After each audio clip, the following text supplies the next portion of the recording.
સાહેબ બંદગી સાહેબ સતગુરુ ચતુર્ભુજ કિચનમાં તમારું સ્વાગત છે। આજે આપણે બનાવીશું ટેસ્ટી દહીં વડા, જે ખાવામાં ખૂબ જ ટેસ્ટી છે અને બનાવવામાં પણ ખૂબ જ ઇઝી છે, જે ઉનાળામાં શરીરને ઠંડક આપતું એવું ફણસાર દહીં વડા। તેના માટે મેં અહીંયા લીધું છે 1 વાડકી અડદની દાળ। એને આપણે સારી રીતે ધોઈને પલાળી રાખશું। તો અહીંયા મેં અડદની દાળને ધોઈને પલાળી રાખી છે। ત્યારબાદ એને 3 થી 4 કલાક માટે આપણે બોળી રાખશું। 4 કલાક બાદ પછી આપણે જોઈ શકીએ છીએ કે આપણી દાળ સરસ મજાની દાણા સારી રીતે તૂટી જાય છે, એટલે બોળાઈ ગઈ છે। હવે આપણે એને ગ્રાઇન્ડરમાં ગ્રાઇન્ડ કરી લઈશું। ફાઇન પેસ્ટ થાય એ રીતનું આપણે પીસી લેવાનું। તો તમે જોઈ શકો છો કે આપણી દાળ સરસ મજાની ગ્રાઇન્ડરમાં ગ્રાઇન્ડ થઈ ગઈ છે। હવે આપણે એને એક બાઉલમાં કાઢી લઈશું। એક બાઉલમાં કાઢ્યા બાદ એને બરાબર હાથ વડે ફેંટી લેવાનું।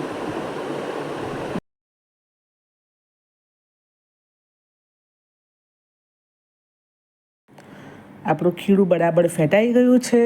આપણે હવે એમાં સ્વાદ પ્રમાણે મીઠું એડ કરી દઈશું।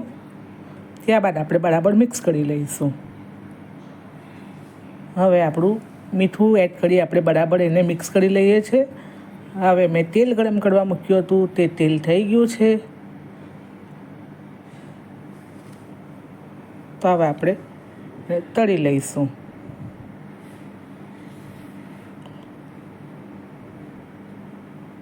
તો સરસ મજાના વડા આપણા તળાઈ રહી છે। આ રીતે આપણે બધા વડાને તળી લેવાના। ગેસની ફ્લેમ મીડિયમ જ રાખવાની ને ધીમા તાપે તળવાના। ગોલ્ડન બ્રાઉન રંગના થાય ત્યાં સુધી આપણે વડાને તળવાના।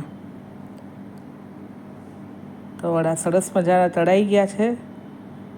એક સાઈડ આપણે ફેરવી લઈશું।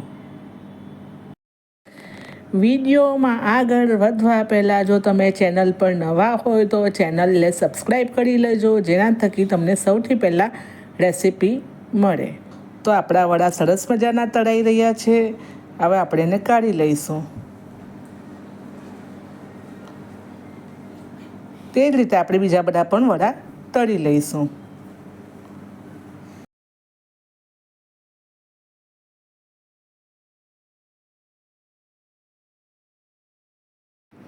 હવે આપણે વડા તળાઈ ગયા છે। હવે આપણે એક બાઉલમાં દહીં લઈ લઈશું।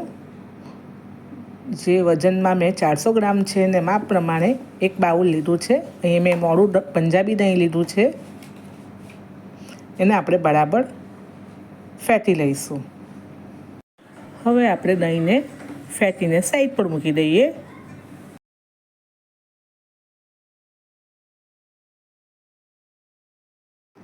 દહીંને ફેંટી લીધા બાદ મેં અહીં એક બાઉલમાં પાણી લીધું છે। હવે એ પાણીમાં આપણે જે વડા હતા બનાવેલા તળેલા, એ વડાને આપણે પાણીમાં એડ કરી દઈશું।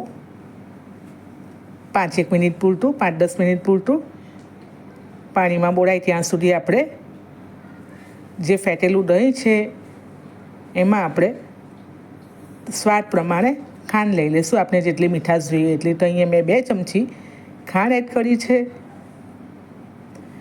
ત્યારબાદ સ્વાદ પ્રમાણે મીઠું લીધું છે। મીઠાને પણ આપણે એડ કરી દઈશું ને બરાબર મિક્સ કરી લેવાનું।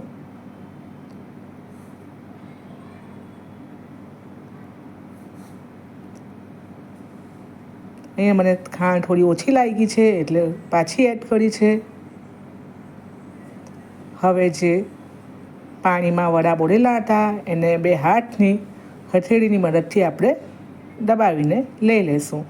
એટલે ટીકીના શેપમાં આપણા વડા થઈ જશે અને એક બાઉલમાં આપણે કાઢી લઈશું પાણીમાંથી નીચવીને।